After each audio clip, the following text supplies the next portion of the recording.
Hey everyone, welcome to another episode of the Industry Show. This is Season 2, Episode 5. I'm Nitin Bajaj and we are in San Diego in the beautiful home of Deepa Prahalad. Deepa, thank you for joining us. And thank you for having me. It's a pleasure. So this is a beautiful home and amazing weather. So, and we really appreciate you doing this. I know you had a crazy flight tour and coming back, and then you got caught up with some allergies and things. So thanks a lot. That's okay. Really happy to be here. Okay. Well, so let's kind of start from the beginning. Tell us about where were you born, your childhood, and take us through that journey. Sure. I was born in Ahmedabad, and my parents at that time had already planned to come to graduate school in the United States. So from the time I was an infant, my first international flight was at the tender age of 2 months old. Oh, wow. So I came to Boston. My parents were both doing their graduate studies at Harvard, and they returned to India. So I lived in Ahmedabad for about a year when I was 3, and then we returned to the U.S. So I pretty much did all my schooling, and all my childhood was spent in Ann Arbor, Michigan. And we really had the privilege of going back to India on a fairly regular basis. And also my father took several visiting professorships during the summers in Europe. So we had the fun of being able to travel and see the world from a young age, and kind of getting that real love of looking at different ways people approach things. Nice. So, well, I can't even imagine at 2 months old taking a 20-hour flight. I feel sorry for my mom. I don't remember anything. So you've traveled a lot. What's one of your favorite cities? I really can't narrow it down to one. I would say Boston, Mumbai, and Marrakesh have been my absolute favorites for different reasons, but a lot of fun. Well, I was surprised by my husband for a birthday trip, and that was a place I'd always been fascinated by, and it was everything that I was expecting. It was very just visually so interesting, and we had a chance to walk around late at night, go into all these little markets, and also have this very European Paris cafe culture. And everybody knew Bollywood, so we were welcomed with open arms everywhere we went. We never felt like strangers. Everybody again looks forward to the International Film Festival and Bollywood stars, so we received a really warm welcome. They probably have seen movies that we haven't even heard of. Absolutely. So everybody knew we were Indian, and they went out of their way to welcome us, so it was fantastic. That's awesome. So any sport or activity growing up that you enjoyed? Well, sports are definitely not my thing, so and I think everyone who knows me knows that. But one thing that I really have continuously done, I always loved books, and reading has just been a passion. And the other thing is that the idea of creation, just doing little things, started out with coloring and beading, and I think now, since getting married, just that idea of tinkering with things and trying to create has really stuck with me. So my husband and I, and now even my son, love to build little projects, and that's something that we do on a fairly regular basis. That's one of your projects. Yeah. Right? Awesome. It is. Tell us a bit more about that. So I really loved, like I said, India and Morocco have these kind of doorways, and so I just said we have to find some way to recreate that, and then I looked into how complicated and difficult shipping anything was. So we happened to have this arch from India, and we found old doors that were very plain, and I actually found resources on the web to get Indian stencil designs cut, and spent a little time and recreated an approximate version of a design I had liked. So how long was this project? Like a weekend? I think sourcing stuff sometimes takes longer than actually executing it, because they make it very modular. You can do little pieces at a time. So it actually turned out to be fun. What other projects have you done? Well, there's so many in the garage that are half finished. So if one of your questions was, what are some of the purchases you regret? I can point to my one-car garage. But, the dream is always there. But we like to do a lot of little things in the garden, and we've built an herb garden. We've built small pieces of furniture. Nothing too difficult, but Arjun loves to help out now as well, and he's pretty good at it. Nice. Yeah, and he's just kind of an extra set of hands and legs. Yeah, cool. So I'm going to take a couple questions Sure. from my rapid fire. Something that you carry around with you, which is interesting or a lucky charm. I don't know if it's interesting, but one thing I've learned now after going back and forth is to always carry those very weird size Indian passport photos. Oh, right. Because somehow or the other, I always end up in a situation where there's some form and the ones from here just don't work. So we finally said, we're going to take 50 of these and keep them in our wallet. So we're good. That's really interesting.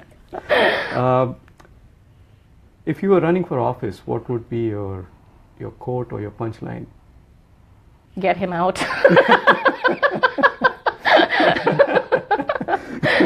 Wow, yeah, I can't follow that out.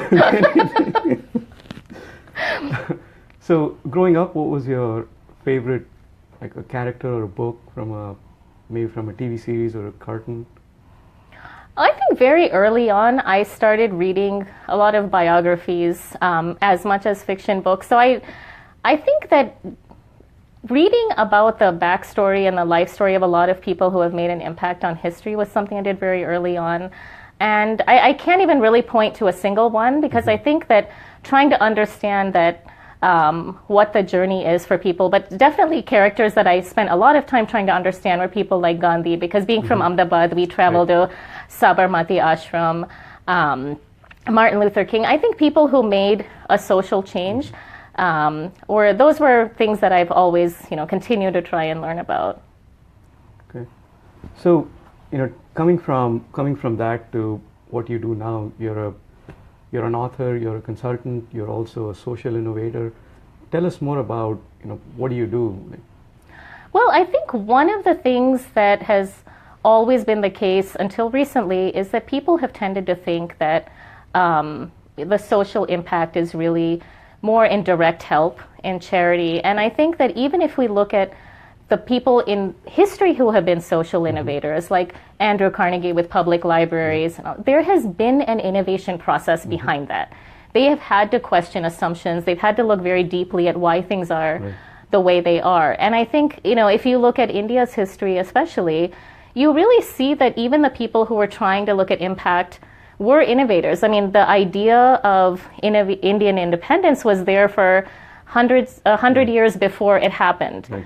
But it's really inventing the device like the charkha and the narrative around it that made things possible. And so I think, a lot of successful people have felt, let me make my money, then I want to give back. And I think really understanding that giving back and successful businesses should automatically change the social environment, create new opportunities for people, and how do you amplify that? It tends to happen by accident, but how do you make it very designed and deliberate? Right. Kind of creating a structure around so that you can enable that movement to take place.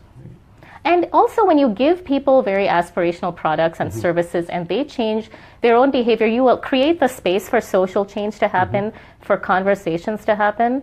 If you look at something as simple as the cell phone, for example, I remember going back to India, when I was younger, and as much as you wanted to blend in with the fabric, there was always that invisible wall there. People could see that you're coming from abroad, and aside from a few words, there wasn't much interaction. And I think that really the introduction of these technologies has changed that. I remember about 10 years ago, I was traveling when my son was a toddler, and he was incredibly fussy, and I didn't know what to do because our flight was boarding, and there was a woman in all the traditional Rabari dress in Ahmedabad airport, and she just looked at me and just signaled. We didn't really exchange a word, but she pulled up all the Hanuman music on her cell phone.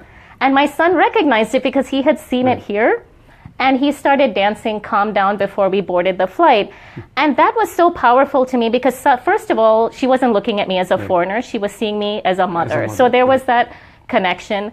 But also, my son recognized those songs because my in-laws had brought back the DVD here. So I realized that these connections are what entrepreneurs do. They create those. They don't happen by accident. So if we think about how we continually power that type of conversation, our impact automatically really increases and gets amplified. That's a very simple but deep example of how can you remove those barriers. And I remember when you said people still knew that you're coming from abroad. Like even the rickshawalas would know. Yeah. That, without you even saying Absolutely. a word, they know. They pick up. Like you're not Indian in that sense. That's really amazing. So, you work with a lot of the corporations. You work with a lot of companies here in India, but also in the US. What are some of your typical engagements like? Who are your customers and what are you helping them with? I think a lot of the interest now is industry-wide in just design in general, because I think what's happened with the IT revolution is that a lot of people are no longer able to make an impact on information alone. People do understand macro trends, they understand demographics and incomes, but what's happening is identifying an opportunity. If we can create this for this price, there's a huge market. Amateurs can do that. Students can do that. So the real question is, design comes in, how do you do it? And so I think competition has moved to the 10-yard line. How well do you execute and implement and make that change possible? And I think especially if you're an entrepreneur, your design is really almost the entire difference between somebody telling you, hey, you have a great idea, and somebody saying, when can I buy it? When can I place an order? You have to really motivate that behavior change through the interactions people have with your product and design. And that's really interesting. The one thing that comes to me as an example of design is, that constant fight between Apple and the Android system, right? That's purely to me, a design game, right? How Apple is designing their products and placing them in the market compared to how Google and Android are putting out their phones, which doesn't have a consistent design, but now Google is coming out with the Pixel phones, which they're trying to copy the design aspects and elements of what Apple has done. So I also know you put out one of your articles, you said design is more important than quality. So tell us a bit more about that. I don't think it's more important than quality, but people assume a certain level of quality. And I think in certain industries, in software and technology, unless you're creating to a global standard, you can't really enter the market. If you have fast fashion, or people might tolerate different things. But in many industries, there is a quality expectation built in before you can enter it. So that's kind of the minimum. It's a minimum standard. But I think that what design does is it's supposed to create conversations and interactions. So I think there's a tendency to look at consumer products and highly branded fashion and things and try to export that understanding of design. But design, I don't think the purpose is to create a secret language. Really good design creates a shared language. Right? So people should be able to, if not afford everything that you're doing, understand it, be inspired by it. So something like Apple, even if you don't necessarily know or like or use their products, they have created a conversation around usability, and the design itself has enabled them to do other things that people can't. Somebody could copy the physical design. In fact, Samsung copied it so well they got sued. So even very high levels of design can be copied to some extent. But it's very difficult to create the community, the app store. And the philosophy, and the trust behind that, because when you've told people what you're trying to do, they respond to it. So if you look at something like the Apple developers, you think about it, when you have a good idea, you're even cautious which friends and family you share it with. But this is a company that gets people to give their ideas for free, only with the expectation that I get feedback, and if they like it, I get recognition and some revenue. So that's really powerful, and there are always going to be more ideas out there than one could ever come up with, even with the smartest group of people inside. Right. And what do you think of, one is coming up with the ideas and then taking that to implementation, right? And how many of those do you see kind of falling through? So what kind of culture needs to drive that design to implementation philosophy? I think really a lot of the companies that do it well have not done, hired some very fancy person. What they've invested a huge amount of time and effort with is understanding emotions that people have and what their aspirations are, what their dreams are, habits are. Because when you're creating a completely new product or technology, how can you really benchmark it? It's difficult. So you can only take cues from other behaviors, from attitudes, from behavior in other categories, and try to understand what gives people comfort, what inspires them. That's one thing. And the other thing is you have to make it exciting. So when you're introducing something new, you're telling people on some level what you were doing until this point could be different, could be improved. Right. So how do you make that process so exciting? Like, we don't want it changes in business meetings and you get irritated with small process changes. And then the same people will go bungee jumping, weekend. So where's the risk? But the point is somebody made that behavior exciting and interesting and something you want to brag and talk about. Right. So I think there's, I forget who wrote this, but there was your design or your product has to be 10x better for people to adopt it and bring it into their everyday work life or their personal lives. So, and design plays a major role in getting that through. So, I have an audience question here. Maybe I should just take that now. So, how does one get to write for, you're a published author, you've written for Bloomberg and Business Week and a bunch of other Harvard Business Review. So, the question we have is, how does somebody get to write for these publications? And you also conduct workshops at the Harvard Business School. So how does that come about, I guess? Well, we were very fortunate. I think I actually co-authored a book called Predictable Magic. And so there was an existing Harvard Business School case study on the methodology that we described in that book. So when that was coming out, the door opened for Huffington Post and Harvard Business Review. But I have seen in other cases, a lot of people very smartly use LinkedIn.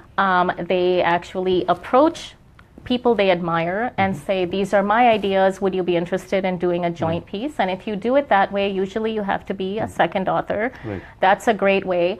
A lot of people tend to give really interesting short YouTube videos or other digital content. Twitter, I'm not an expert on using social media by any means, but I know people who have used that as a channel. People respond to this. A surprising number of people read that, and that's been a channel for a lot of people. And it's also kind of low risk. You can put a few ideas. You don't have to give away everything if you can't protect it. Right. So I think that's another way if you're starting out. But probably just getting into the practice of writing and laying out your logic is a great place to start. So going back to some of your work, do you have these engagements with your customers on an individual basis, or do you have other partners that you bring into the fray? It really depends on the client. I know that definitely with some of the large companies, when they are dealing with a new product introduction, they sometimes like to bring in a team of different people to approach it.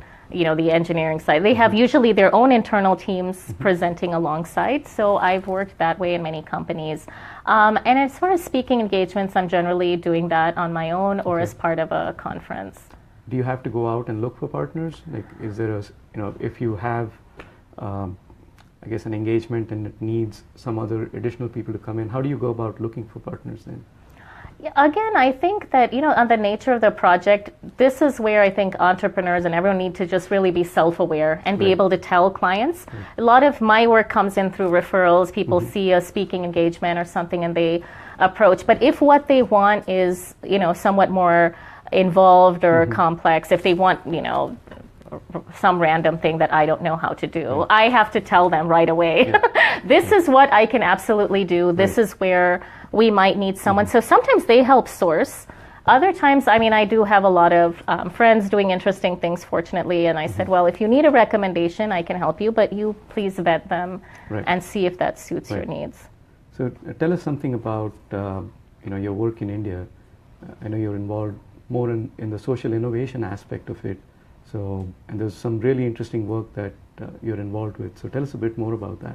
I think India is just such an exciting place right now. I know there's just on every level, people are willing to try different things. There's a lot of move from government to make in India to do all of these things. So it's a very different, very optimistic place today. And I've really enjoyed going there and engaging with people because now they don't have this question, is there a market at the bottom of the pyramid? It's more about how do we experiment, how do we find the right answers. So my favorite is I've actually directly mentored an innovator from Ahmedabad. whose name is Hasit Ganatra. And I have made, after a few years of working with him, a very small investment in his firm, just for disclosure. But what he basically did is he went around different parts of India and said, you know, the real difference between housing for the rich and poor is that people are okay at getting 4 walls up. They have the brick walls that are reasonably stable, but the real gap between the rich and the poor is in the roofing, because poor people can really only afford metal sheets and other bad solutions, and there's nothing in between the metal sheet and concrete. It's extremes of heat So, and cold. but that's where all of the inconvenience, the disease, the lack of hygiene really comes in. And so he said, what can we do about that? So it was a process of a lot of different iterations, probably about 200 iterations. Wow. But what he found is a way to take cardboard and other recyclable materials and create roof tiles that are eco-friendly but completely waterproof and are as strong as concrete but much lighter. So what you can do is, rather than telling somebody that everything is wrong with your house, you can actually retrofit this onto a whole variety of different structures. And also, because it's in sections, you don't have to necessarily, if people are doubtful about the product or they can't afford, they can do a portion of their house, a phased approach, or they can do an outside and create an awning covered outside area as their first try. So it's actually... So I'm looking at these, and we'll post these on the comment section also. So these are just blocks, like you were saying. Yes, so they install really metal cross beams inside the house, and sometimes they do have to fit the, I think they need you to turn it around. Okay. Yeah, so they sometimes they fit these beams inside the house, and they fit all of this, and there's a sealant that's applied. And really excited, my husband and I spent time in India after a really bad monsoon, and none of the roofs leaked.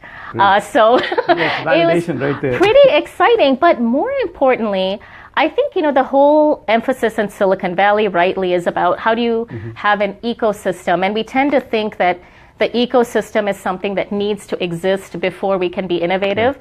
But what I've really found out working on this project is, when you have an interesting innovation, an ecosystem also forms around it. People are so excited, and I think what he really did was build deep connections and trust in the local community. And it's just been absolutely fabulous how many ideas have come from people themselves. And I think that's one of the main things that you really struggle with, especially when you're trying to deal with these very complex issues of poverty, is you put so much pressure on yourself saying, I need to find some kind of a solution on my own. And when you talk to people, you realize that a lot of poverty isn't really a lack of knowledge, it's a lack of choices. So that's where business can have this unbelievable impact in just creating more choices. And I think all of us who have come abroad from India, you kind of realize that after a while, that it wasn't necessarily that all of us gained 20 IQ points. We had a lot more options, and we had a few headaches like power and water taken off of our plate. And that gives you the mental space to do a lot of other things. And so I think rather than try to solve every single problem, I think understanding the aspiration was so critical, because, and I think why this worked also is, during the interview process and talking to people, understood that people had a cost in mind of what the bad roof meant for their family. They knew, when I have to miss a day of work, this is what it costs. And this is how much inconvenience, and this is what a hospital visit. So you knew there's a capacity to pay, because people very clearly understood the bad option, what it was really costing them. And some of the reasons why people said it would help really, I think, stick with you and give you the motivation, because they had a family that said, well, having a good roof would help us because our son is very educated, but we're not sure that anyone wants to send their daughter to a house with a roof like this. So then you have a very different level of motivation to keep going. What does something like this cost? Like, is there a cost per square foot, or is it a project-based cost? Yeah, I think there's a lot of retrofitting sometimes on existing walls. So it's changing now, but I think what microfinance has done is really stepped in and actually helped out with financing. Unfortunately, we haven't installed enough where there is, but they're in the scale-up phase. Nice. So, talking about the bottom of the pyramid, your dad, unfortunately, is not with us, but he's left a great legacy of work behind us. How has his work influenced you and in what you do? Well, I think the fortunate thing we had is that he never really separated his work from family. So he always asked us for feedback from a very young age on everything that he was writing. All three of us, my mom, my brother, and I, were given drafts and asked for our comments. And I think that was his way of involving us and teaching us to think critically. But the thing that I learned from him is not even so much the frameworks, but the way in which he approached problems still inspires me. He never assumed that the only people who could give him feedback were people who were experts. I just saw him engage with everybody, from the person who picked up his bag in the airport to the drivers, because he knew that, what happens inside companies impacts everybody on the ground. And if what we're suggesting there doesn't make sense for people who have to live with the consequences, we should all think twice. Because 2 generations down, it'll come back to bite you. So he genuinely had a very friendly attitude, and I think the listening he did, I think what happens also is as you become more recognized, you have to make a conscious effort to do that, because people don't want to approach you. Or they assume that you're somehow judging them, and he always made that effort, and I think that always helped him get a fresh perspective. I remember meeting him. I only had a chance to meet him a couple of times, but I remember him being so down to earth and so receptive and a great listener. So unfortunate loss, but like I said, great legacy of work that he's left behind for us. Any interesting stories or lessons you learned from him? Obviously he was taking your feedback all along, but anything that kind of stands out for you? Yeah, I think that really the thing that I find so interesting is he had such a clear perspective of whenever he had a lot of different ideas to choose among, he always used to ask us who would be better off because of this work.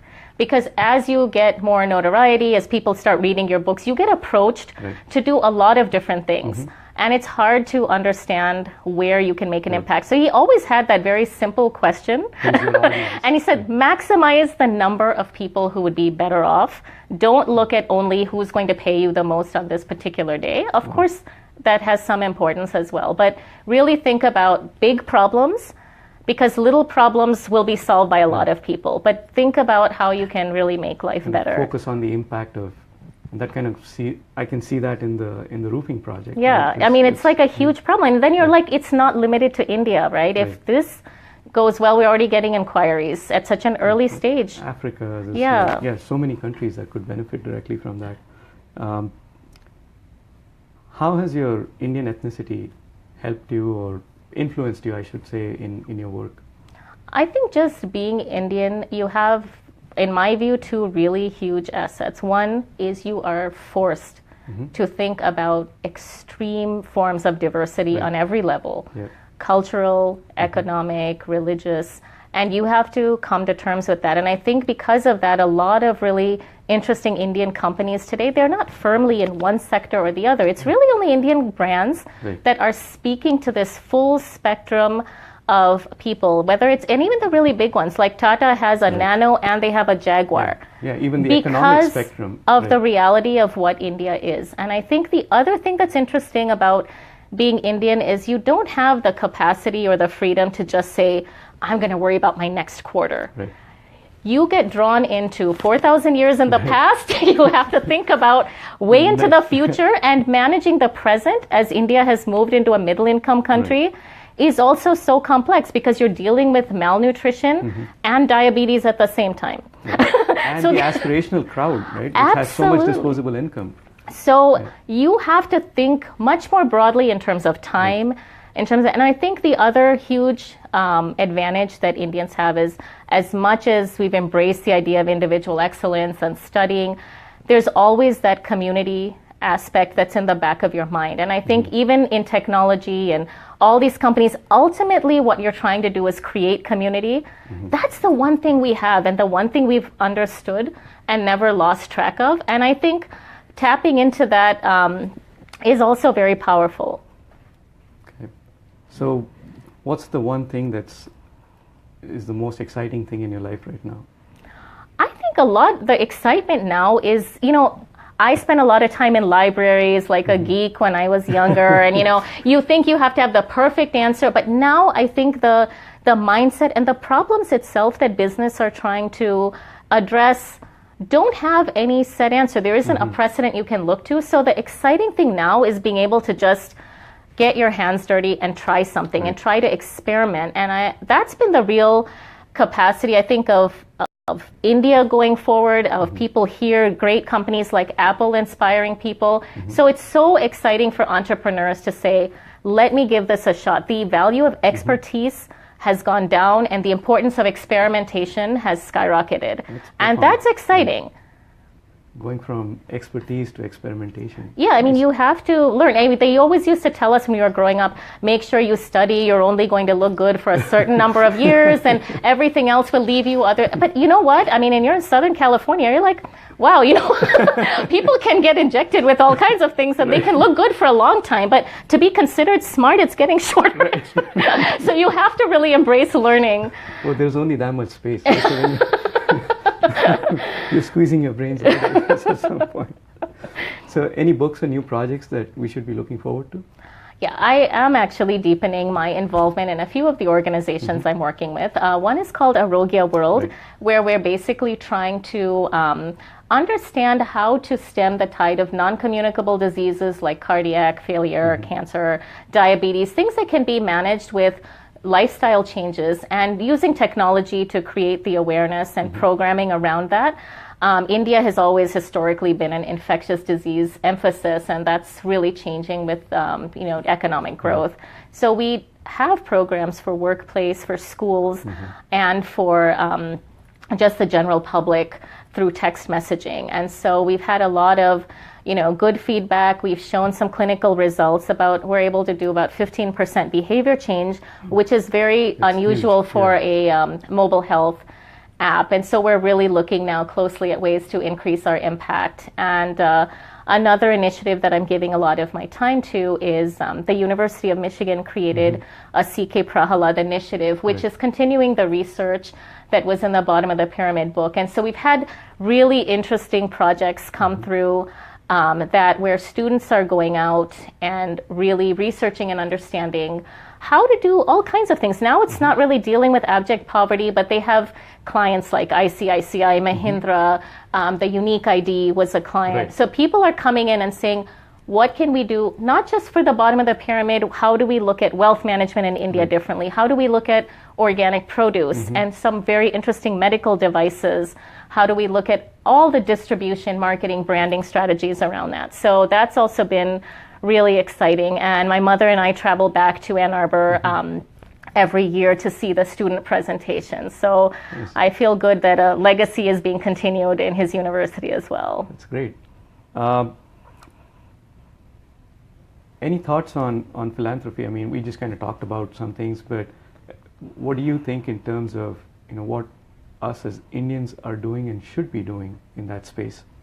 I think in India, the view of philanthropy, it's a newer topic. People have always, on a smaller scale in their community, done a lot. But I do think that for our community, the idea of service is baked in even to your choice of careers. So if you're a professor or a doctor, I mean, the helping is also your day job, right? It's not even a separate activity. But I think what's really helpful is if people stop looking only at, let me write a check. I think a lot of NGOs, people who are trying to do good things, need help on very basic things, speaking the language of business, producing an IT website, finding the appropriate volunteers. So giving time and expertise is also really important. And I think we've tended to do that in our cultural activities, but we need to do it more broadly in our community. Right. Okay. Well, any practical and philosophical thoughts for other entrepreneurs that want to take this journey? I think the practical, I don't know about philosophical, but from a practical point of view, if you're an entrepreneur, of course, you're always going to be preoccupied with funding, making sure you have money in place. But I think you have to always worry about building the bank of ideas. Keep experimenting, even if you're pretty happy with what you have right now. if you succeed, people will copy it, people will co-opt it, and you'll also get partners who will give you money but may want to push you and pull you in different directions. So if you've done a lot of experiments, you might have a much better understanding of what direction you want to go, what's exciting for you, because you can't perform even with a big check if you're not excited and interested about the direction you're going. So keep experimenting. Your next passion. And I think especially in social entrepreneurship, one thing that's very tricky and you have to always be careful about is there are places where you don't want to increase your market. If I'm dealing with child trafficking, I don't want to have 10 times the number of consumers. I want to be able to shrink the need.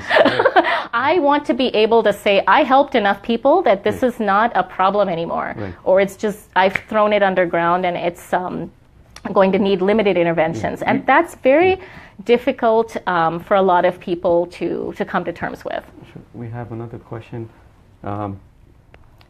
Okay, kind of related to this one. What is your advice for young entrepreneurs? Where should they start? I think you really have to start with what feels right to you. Take the time to figure things out, because anything can add value, anything can be interesting, rewarding. And even if you want to start and address a big problem, it can be done in counterintuitive ways. And I think what you need to take time is, even if something bothers you, especially in the social entrepreneurship space, some injustice or some situation really bothers you, always take time to find out why that situation exists. What's the hidden logic people have behind it? Because if you don't have that, then creating a solution doesn't really have impact. If people who absolutely need it, if they don't adopt it, this was something we went through with the roofing. A lot of investors came in and they gave very different advice, and all of it was good. Actually, they weren't bad ideas.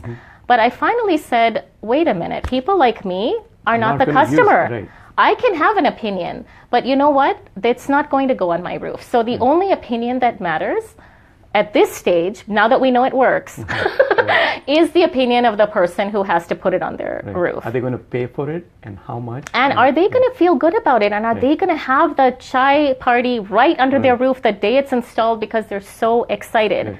And always think about, even if you feel you have a solution, keep thinking about what the progression is, and don't look at it only in your industry. I think what happens is, even very big companies, for example, when they're looking at the bottom of the pyramid, they've tended to say, let me make this cheaper. But I think if you look at Crayola, for example, they take a chubby kid's hand who has no motor skills, and they make an egg-shaped crayon. And then they make some triangle-shaped crayons. And within 3 years, they're taking you into a digital space. And if we looked at the bottom of the pyramid in the same way, of not saying, well, let me just give you something to prevent social unrest, rather than saying, wow, I know you're an asset, and I just can't wait to see what you create. So wherever you are, I'm giving you this, and I'm going to see how you do with it, and I'm going to make sure that when you go forward, I'm going to take you out of this situation and into the next thing. And I think all of us have that mindset when it comes to our children. And if we have that mindset when it comes to society at large, we'll create a lot more interesting products, and we'll find out what greatness really was there that we aren't seeing. That's really profound. I mean, I can see, it's simple to say, grow with your customer, but the thought process behind it, relating it to, as you did, as a mother would to their child, that's really, really interesting. Well, thanks a lot for being with us. This was great. I really enjoyed talking to you. And thank you all for joining us. We'll see you next time. See you. Bye. Thank you.